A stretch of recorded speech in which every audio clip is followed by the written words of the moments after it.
आता बातमी आहे पुणे शहरातून। पुण्यामध्ये गणेश विसर्जनासाठी वोडाफोन तर्फे शहरामध्ये 7 कृत्रिम तलाव तयार करण्यात आले आहेत। तसंच 4 मोबाईल कृत्रिम तलाव देखील विसर्जनासाठी ठेवण्यात आले आहेत।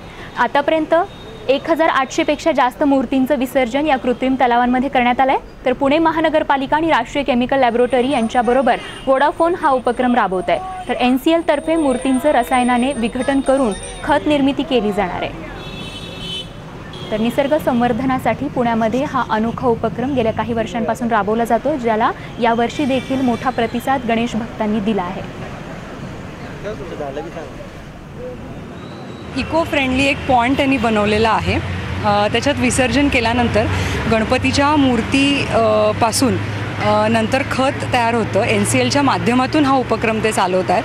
तर खूप सुंदर कल्पना आहे, मला आवडली आणि हे मॅपवरती पण अवेलेबल आपल्याला ह्याची लोकेशन आहे। तर मला असं वाटतं की भरपूर लोकांनी ह्याचा लाभ घ्यावा।